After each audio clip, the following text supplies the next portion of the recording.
Measurement.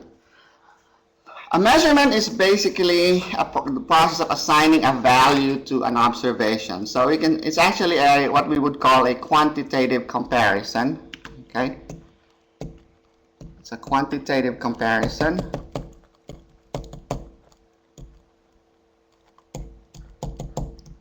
Quantitative simply means that there's a number involved. Okay, and it's a comparison. You're comparing whatever it is you're dealing with against something. So the thing you're comparing it against is called a reference standard. So the basis for your comparison is called a reference, and it's called a reference standard. By when we say standard, what we mean is that that basis for comparison is agreed upon. Who agrees? Basically government agencies, okay, scientists. It's really the government agencies that decides what the standard is, because what is scientific, that's a legal issue. Okay, so in order for us to be able to communicate well with each other, we have to agree on certain things. Okay, so like I said, since it's a qualitative comparison, a measurement typically has two parts. You have a number, because it's quantitative, and a unit that's attached to the number that tells you what the basis for the comparison is. So for example, if you say the mass of an object is 5.0 kilograms, what you're saying is it's 5 times the mass of that particular cylinder that's stored in a vault somewhere in France, that by agreement, everyone agrees it has a mass of 1 kilogram. Okay, so implied in there is multiplication. When you say 5.0 kilograms, what you're really saying is 5.0 times 1 kilogram.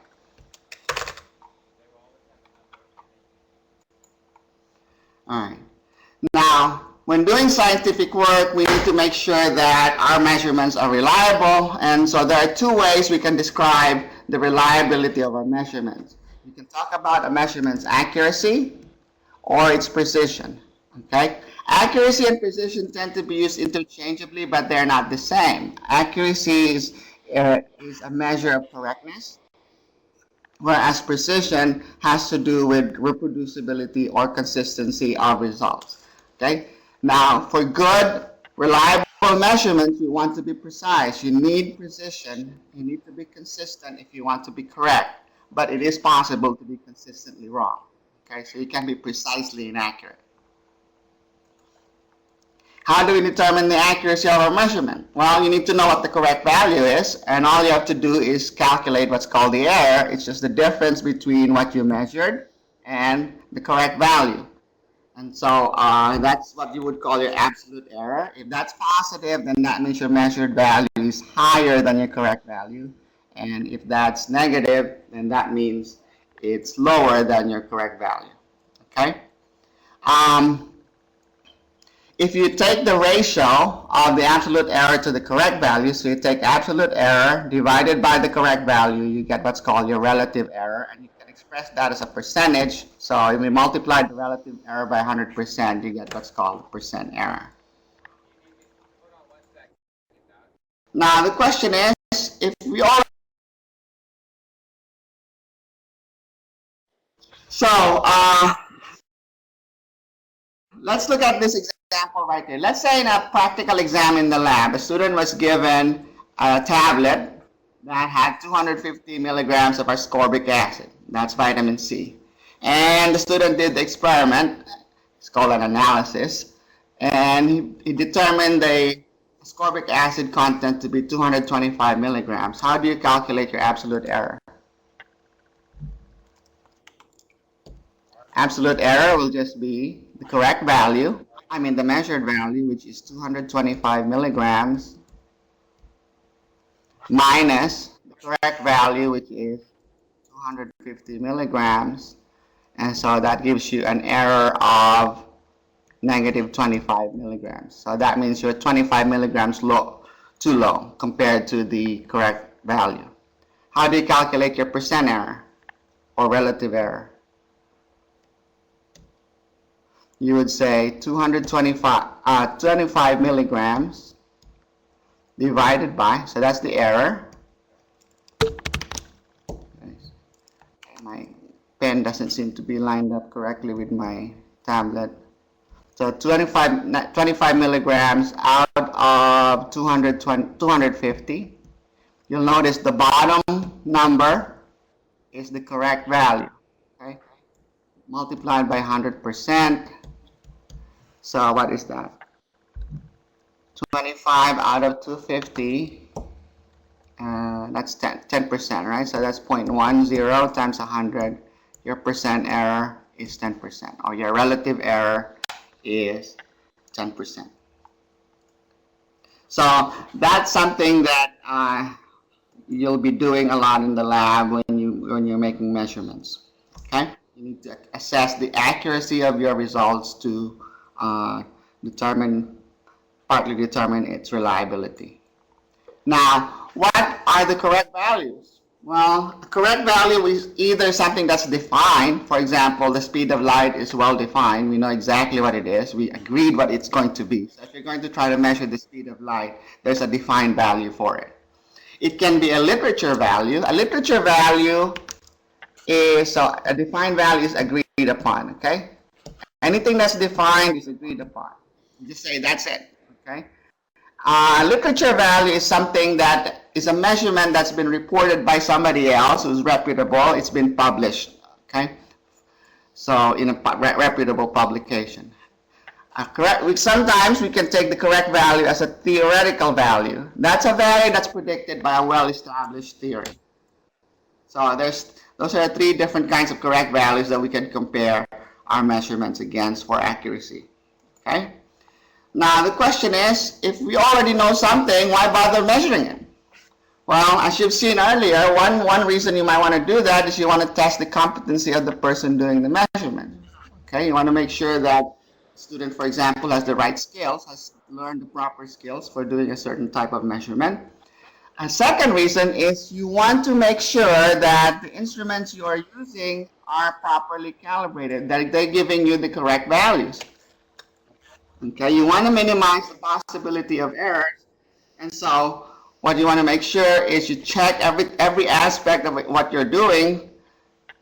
So the way you can determine that is if you know what the correct answer is.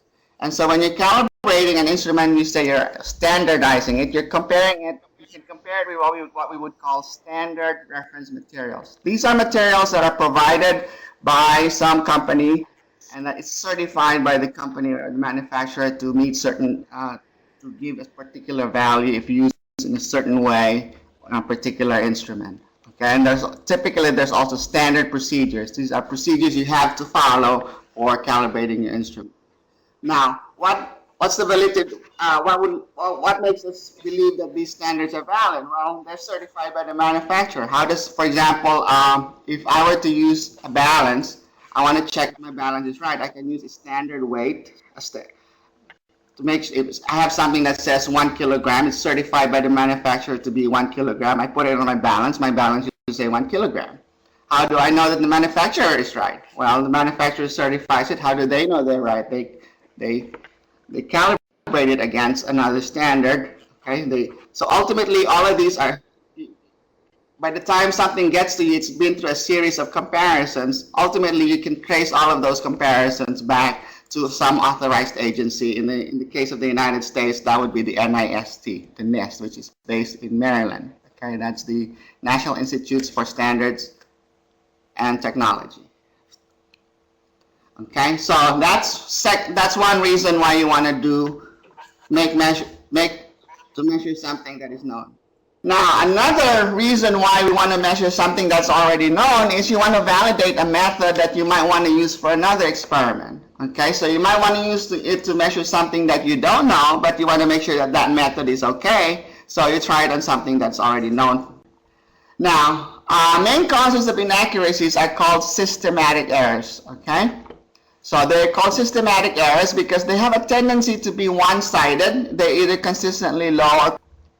Now, let's talk about precision. Like I said, precision has to do with reproducibility, okay, or consistency of measurements. And the way you assess precision, and this is standard procedure in the laboratory, if you make measurements, you have to make replicate measurements. In other words, you do multiple trials, okay?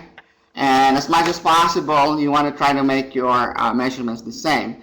Now, even if you try to make everything, all the conditions the same when you're making your measurements, they generally are not going to give you exactly the same result. Each trial will be slightly different from other trials. Even if you've eliminated all possible systematic errors, these are errors, there are errors that you just cannot avoid. Okay, so there's going to be some scatter in your data. So the more your values are scattered, you say the less precise your measurements are. The better agreement among them, they're more clustered together, you say they're more precise. So that's now you don't know whether they're actually right or not unless you actually know what the correct value is. Okay, so you don't necessarily know what the accuracy is of your measurement, but you can tell what the precision is by looking at the scatter in the values. And like I said, the reason for the scatter has to do with errors that are unavoidable. These are just natural fluctuations in the value you're measuring, or the response of the instrument, or the person making the measurement to whatever it is you're measuring. Okay, so these types of errors are what we would call random errors or indeterminate errors. By the way, systematic errors are also known as determinate errors. So another word for random error is indeterminate. Okay, and systematic errors would be what you would call determinate errors. Now, one characteristic of random errors is they have an equal tendency to be positive or negative. So it's equally likely for an error, for a measurement to come out higher or lower than the correct value because of random errors. So that's one reason why you do multiple trials. Okay, by averaging multiple trials, all those positive and negative errors will tend to cancel out. So the purpose of doing multiple trials is to minimize the effect of random errors on accuracy. So how do you describe the precision? Like I said, you can describe it in terms of how well their values agree. There are many ways of expressing how well numbers agree with each other. The simplest way is just to calculate what we would call the range, which is just the difference between the highest value you got and the lowest value you got. So let's say you did some measurements of the times for a rock to fall from the top of a building. You did it 4 times, and these are your results: 3.12, 3.15 seconds, 3.20 seconds, and 3.22 seconds. So what's our range here? Range would be the highest value. Our highest value is, that would be 3.22. Minus, what's our lowest value? 3.12.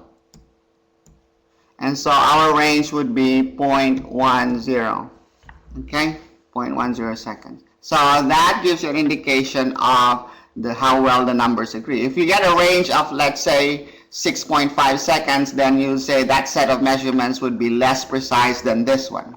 Okay, so the wider the range, the bigger the range, the less precise your measurements are. Now, how should we report measurements? When we make measurements in the lab, okay, like I said, it should be standard that we do multiple trials, and what we report as our measured value would be the average of those multiple trials, also known as the mean. And how do you get the average? You just add up all the numbers, okay, for the different trials, divide by the actual number of trials.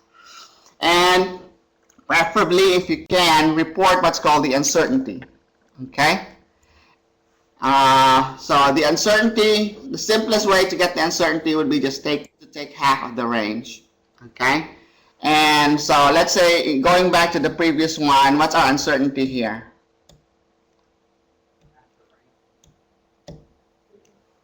Half of the range would be half of 0.1, so 0.05, right?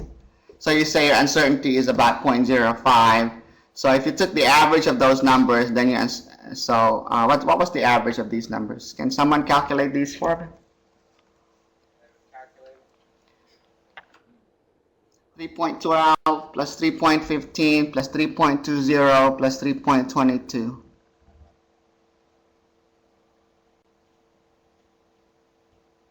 What does your calculator give you? 3.17, they said. Okay, so you would say the average, your measured value is whatever the average is, 3.17 seconds, give or take, so you say plus or minus 0.05 seconds. So then this thing right here, 0.05 seconds, is your uncertainty. So that's one way you can estimate the uncertainty. You just take half of the range. You'll notice, since my uncertainty, okay, uncertainties generally you just report the first non-zero digit, or you round off to the first non-zero digit. So let's say your uncertainty was like 0.039. Okay. Oops. Hold up. Let's say suppose your uncertainty was 0.039. Then you just go to the first non-zero digit, stop there. So since you have to drop a 9 after that, you say your uncertainty is 0.04. Okay? So your measured value, let's say you had extra digits here, you should not report anything beyond that same decimal place. Since you're already guessing in the hundreds place, you can be off by as much as points in this particular case by as much as 0.05 in the second decimal place. It doesn't make sense to add any digit past the second decimal place. So that's how you decide how to round off the average of your measurement. You look at the uncertainty, the decimal place where you find the first non-zero digit in your uncertainty, okay, that's as far as you go in terms of reporting the average of your measurements. Okay? So let's look at this example. Let's say you did several measurements of the length of an object, and your calculator, when you did the average, gave you 24.8328 millimeters. Okay? And you look at half of the range, and you found that to be, and let's take that as your uncertainty, to be 0.0286. How should I report my uncertainty? What's the first non-zero digit in my uncertainty? 2. That's 2. So that's the second decimal place, right? So if I round this off, this is going to be 0.03. So if I were to report this measurement, the average should be rounded off to the second decimal place. So I should report it as 24.83 plus or minus 0.03 millimeters. Okay? So if you know your uncertainty, report it, and then report your average to as many decimal places as the first non-zero digit of your uncertainty. Okay, so like I said, take half of the range as your uncertainty, and so this is something you can practice on. Let's say you have these numbers. So what would you have to do here? Take the average, take half the range as your uncertainty, and then you decide how you're going to round it off. Okay? So do we have an answer? So what is the average? What does the calculator give you for the average?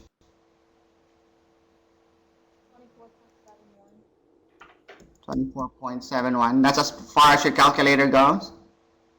No, it's 24.7095. 0.95. And what's our range? Half the range? Well, 4.16. 4.1665. So that means, what's the first non-zero digit of our uncertainty then? The 4? Okay, so it's in the ones place, right? So how should I round this off?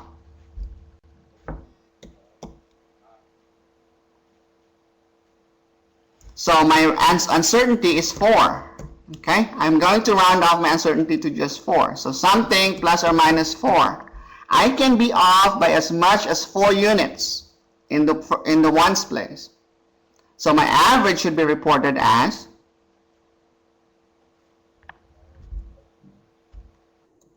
25 plus or minus 4. You can see from the scatter in your numbers, okay, you are already having doubts in your ones place. The magnitude of your doubt is in the ones place. It's as much as can be off by as much as 4 based on the range. Okay, so it doesn't make sense to add these extra digits to your average, to keep those when you're reporting the average. So reporting uncertainties and rounding the numbers properly has something to do with what we would call intellectual honesty. You're trying to report your measurements to reflect the level of the level of confidence you have, or the level of uncertainty you have in your measurement. Okay, so we say that that last digit that you keep, this 5 right here, when we round this off to 25, this last digit here is what we would call the last significant digit. Everything after that we say is not significant, and that's really the idea, the whole idea behind significant digits. Okay, so in a properly reported measurement, the last digit you should write should be indicative of the uncertainty. So even if I don't report my uncertainty as plus or minus 4, if I just told you something was 25, I measured something to be 25, what I'm telling you is I have some doubts about that 5. The level of my doubt is in the units place. So, all right, so if it's a common question I ask my students, what's the difference between, let's say, 25 males and 25.0 males? Mathematically, 25 and 25.0 are the same thing, right? But in science, those two are different. There's a reason why you put that extra 0 there. What's the reason? When you say this is 25, you're saying that the level of your uncertainty, the level of your doubt in your measurement is in the ones place, right? Whereas here, so your random errors can be as much as at least 1, can be more than 1, okay? When you say it's 25.0, the level of your doubt, you say, is at least 0.1, but can't be more than 1, okay? So it's in the first decimal place. So we say something like this, 25.0 would be more precise compared to 25. So 25 would be less precise. Okay, so this has more significant digits than this one. So two numbers, one that has more significant digits is more precise. Now, when we're doing formal reports for lab experiments, we usually tend to be a little bit more sophisticated when estimating uncertainty. We calculate what's called a standard deviation, or we can also calculate what's called a standard deviation of the mean. If you've had a class in statistics, you've learned how to do this. And the reason we do it this way when we're doing formal reports in the lab is because this gives us a way of actually quantifying our level of doubt. Okay. Basically, you'll learn more about this when you're doing the lab. Okay, so the way you calculate the standard deviation, let's just do the standard deviation first. Okay, first you calculate the average. So this is the average right here. So if your numbers are x1, x2, x3, and so on, so x in brackets would be the average. Okay, the deviation of trial 1 would be the difference between the measured value for trial 1 and the average. Okay, so this thing right here is called the deviation, d1, okay, d sub I. So you add you square all of these deviations, you add them all up, so from I equals 1 to n, so this symbol right here, this big sigma right here, that's a summation sign, okay? And then what you do is you divide by n minus 1. N is the number of trials. And this thing right here that I've encircled is what we call our variance. So that's one way of measuring the spread or the scatter in our data. You can calculate what's called the variance. Now if you take the square root of that, okay, so if you take all of these, you get what's called the standard deviation. And the standard deviation is one of the popularly used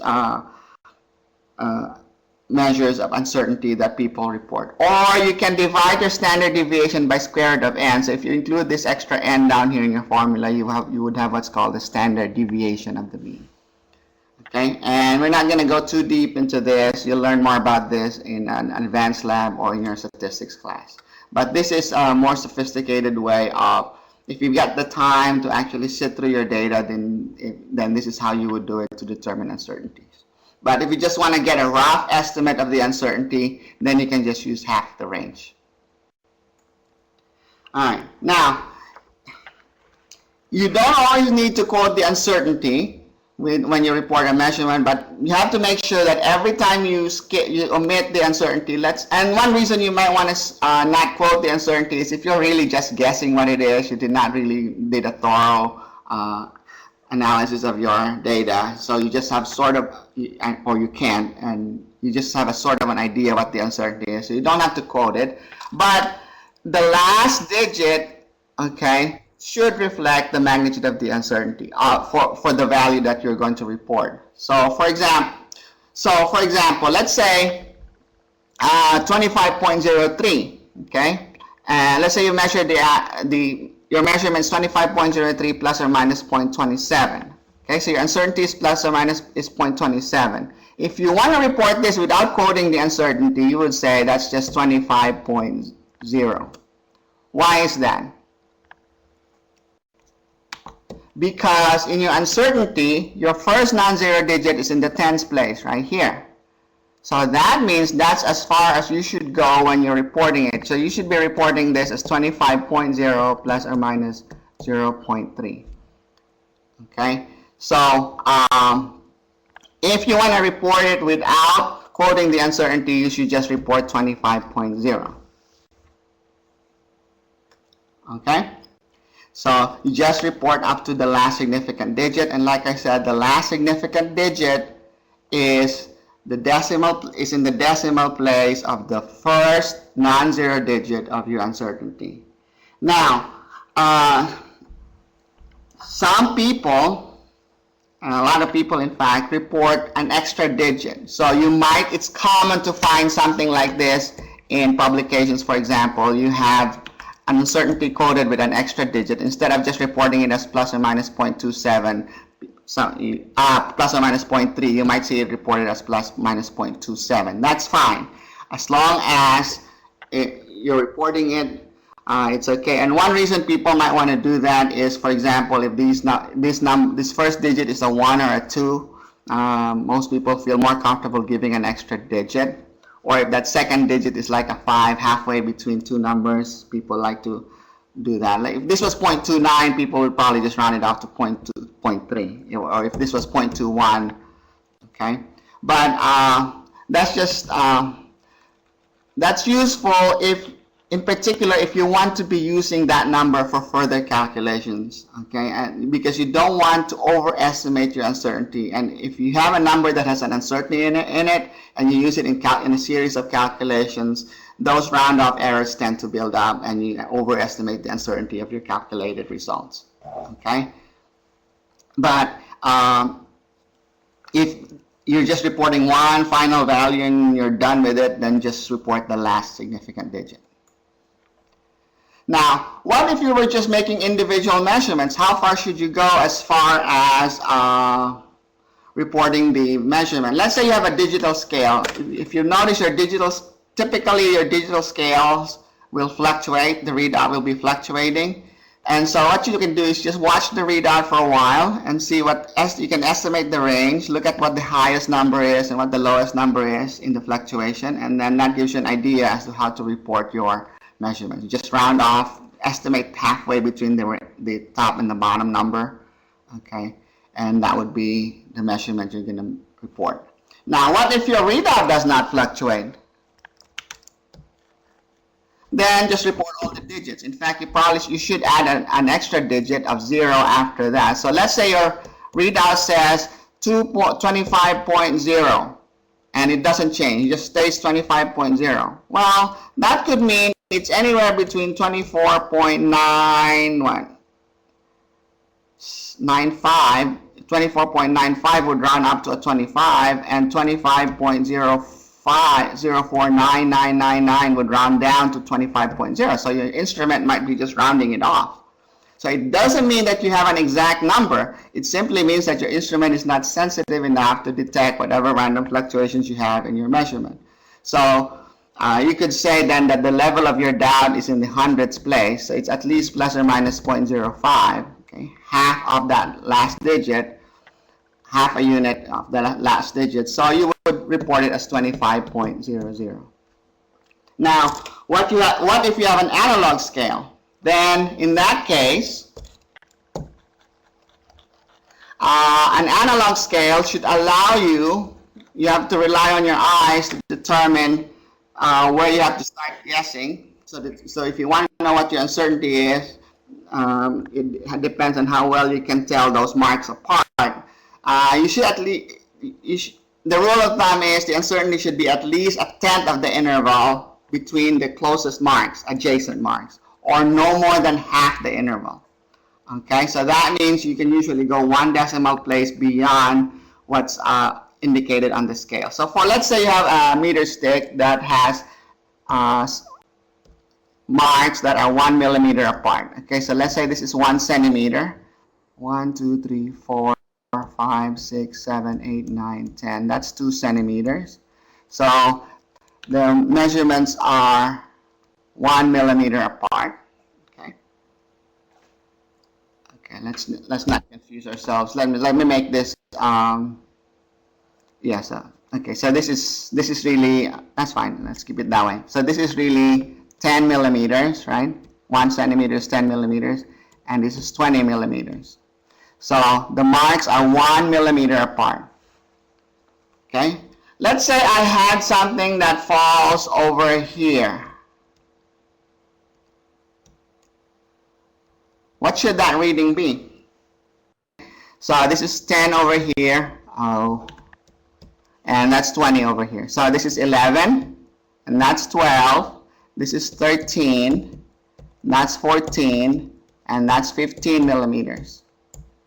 So that means, okay, so the marks are 1 millimeter apart, the closest marks, okay, neighboring marks. So even though your scale only shows 10 and 20, okay, it doesn't mean that the marks are 10 millimeters apart. You have to look at the marks that are actually right next to each other. In this case, they're 1 millimeter apart. So I know this is 14 over here and this is 15 over here. So it's between 14 and 15. So I would say it's 14 point something. When I have to start guessing, then I know I've reached the level of my uncertainty. So I say the level of my uncertainty on this scale is a tenth of a millimeter. So I might say that's 14.2 millimeters or 14.3 millimeters. It doesn't matter exactly what that is. I'm just using my best judgment as to what that is. I know that I'm uncertain. There's some uncertainty associated with that last digit right there. That's my last significant digit. Okay? Now, what if the mark appears to be exactly at the 14 mark? Well, I know it's never going to be exact, right? It might depend actually on what angle I'm looking at the scale. So I know I'm still, my level of doubt based on this scale in general is going to be on the at the level of a tenth of a millimeter. So anything I report based on this scale would have to go up to the first decimal place, even if it appears to be exactly spot on a particular mark. So you look at the neighboring marks, look at the smallest interval, okay? Take about a tenth of that, that would be your estimate of your uncertainty. All right, so significant figures or significant digits, we say, then are the meaningful digits in a reported measurement. The last significant digit, so the last digit that you write is called your last significant digit. It should indicate the level of uncertainty in your measurements. So if you see measurements reported, you should be able to deduce what the level of uncertainty is in that measurement now. And so here are some rules that we use to identify what we would call significant digits in the measurement. If you write something in scientific notation, all the numbers in the coefficient are significant. Okay, so in this 1.50 times 10 to the negative third, how many significant digits do we have here? All the numbers are significant. Three coefficients. 1.50. 3. The 1, the 5, and the 0 are all significant. So this has 3 significant digits. Now 10 to the negative third here is just a scaling factor. It just makes things bigger or smaller. So when we're talking about significant digits, we don't worry about that. We only worry about the coefficients. Okay, so this has 3 significant digits, 1, 5, and 0. Rule number 2, if a number is not written in scientific notation, just a regular number, okay, to determine the significant digits, look for the first non-zero digit starting from the left. Look for the first non-zero digit. That's your first significant digit. So look at this example right here. What's our first significant digit?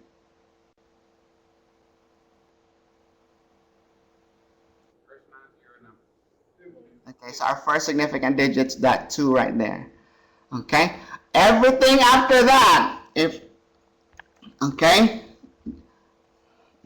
would be significant except for this particular case right here, where if you have a number with no decimal point, then you have to worry about those what we call trailing zeros. They may or may not be significant. Now, as a matter of custom, people just agree that unless otherwise specified, if you have a trailing zero in a number that doesn't have a decimal point, you're going to treat those trailing zeros as not significant. Okay, so let's look at these examples right here. 0.00250, what's the first significant digit? The 2, and everything all the way to the end, since there's a decimal point there, everything all the way to the end is significant. So 2, 5, and 0, you have 3 sig figs. 3 significant figures. How about this one? 73.00 kilometers. How many significant digits do we have?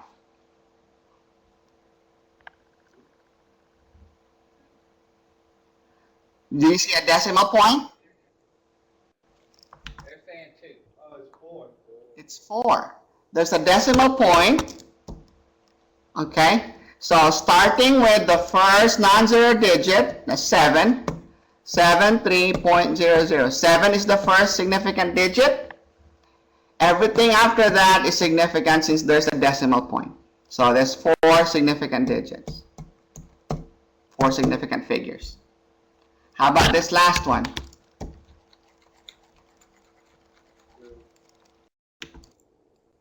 Okay, the first significant digit is the 3, right? And since this doesn't have a decimal point, okay, the trailing zeros may or may not be significant. Okay, now, unless otherwise specified, like I said, the rule is, unless otherwise specified, we treat those zeros as not significant. So this has only 2 significant digits or 2 significant figures. How do we specify if any of those trailing zeros is significant? Then you just mark it. Okay, mark the last significant digit. In this particular case, let's say I mark this 0 right here. I put a bar over it or underline it. Then I'm telling you that that 0 is significant right there. The other 0 is not. But if I write it as 3800, I put a mark on that last 0, or I put a decimal point, I'm telling you that everything there is significant. Okay? Now, putting a mark on the last significant digit is really something that you would normally do when you're just doing pen and paper calculations. Okay? Just doing, informal work, we might say. If you're doing formal reports, you don't use that. Okay?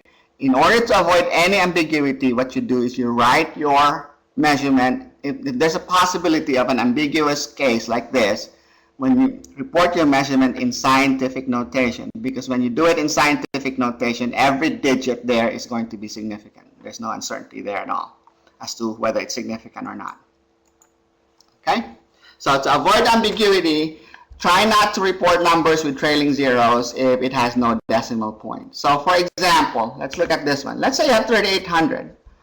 How should I report it if it has only 2 sig figs? Well, 3800 will be treated as having only 2 sig figs, 3 and 8, right? Or I could report this as 3.8 times 10 to the third. Remember 3800, 1, 2, 3 places.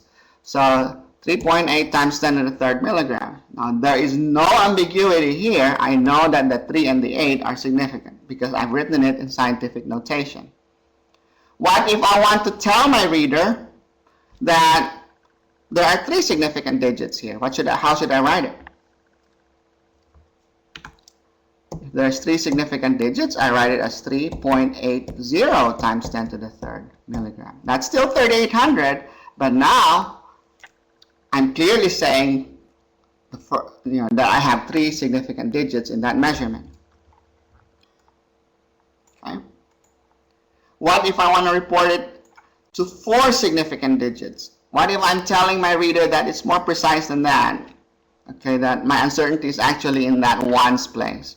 Then I'll have to report it as 3.800 times 10 to the third.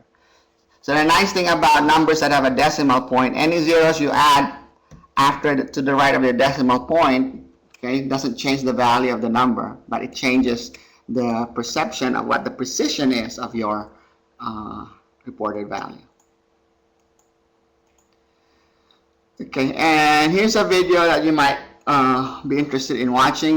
You can search for this video. It neatly summarizes the rules. There's actually a little bit of an error in the video, but if you can find it, let me know. Okay, it's a good thing to look for.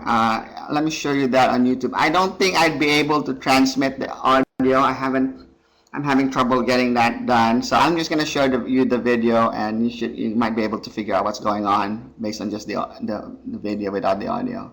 So here's just do a search for Sig Fig song on YouTube.